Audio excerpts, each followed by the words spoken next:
questions no American citizen would ever want to answer. Still, I must take complete responsibility for all my actions, both public and private. And that is why I'm speaking to you tonight. As you know, in a deposition in January, I was asked questions about my relationship. Are you Mr. Zuckerman? Yeah. You Nathan Zuckerman? Yeah. You're the Zuckerman that's the writer, correct? Yeah, but...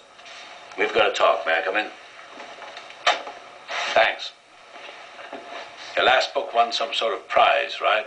It was shortlisted for the... That was 5 years ago. What happened? You're blocked.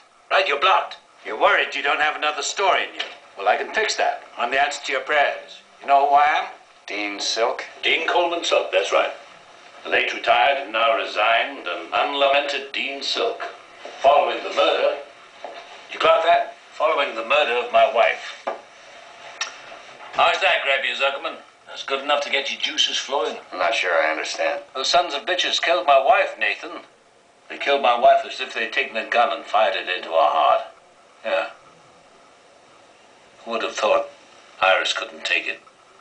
As strong as she was, brave as she was, but,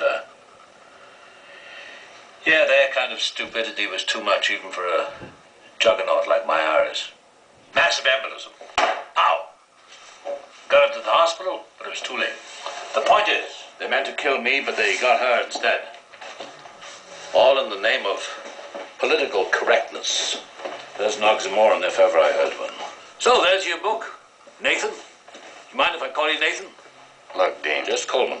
All my other titles I've given away. Coleman. Look, I'm sorry, but I write fiction, and at the Believe moment... me, this thing will read like the Manchurian Candidate. They murdered the wrong person, for Christ's sakes. For one word. Spooks. Spooks. It's unbelievable. Let me tell you something, Nathan. My father was a saloon keeper in New Jersey. Yeah, he was the only Jewish saloon keeper in East Orange. He only got as far as the 7th grade, but he insisted on the precision of words. And I have kept faith with him. I have kept faith with him. If you don't mind a suggestion, maybe you ought to write this book yourself. Yeah. Maybe I ought to.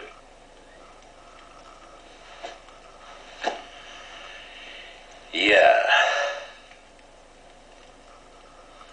I guess I ought to go. Let me ask you something.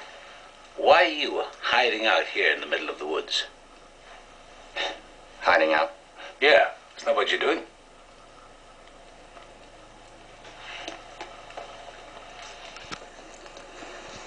What's the moment called in Greek tragedy? You know, the one where the hero learns that everything he knows is wrong? It's called peripetio, peripeteia, take your choice. Yeah. That's me.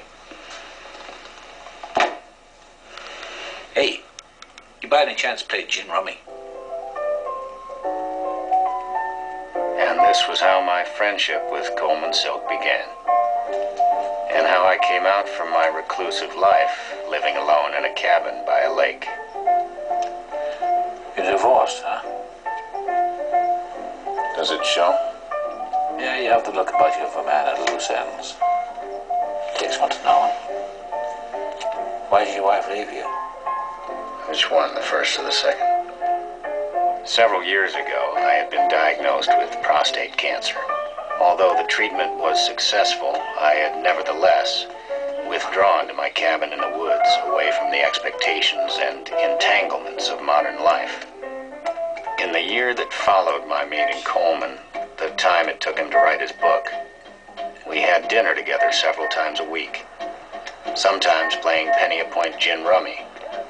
Sometimes listening to music that came from a small FM station in Springfield that played big band hits from the 40s and 50s. It was during that time that Coleman dragged me back to life, much as he had Athena College.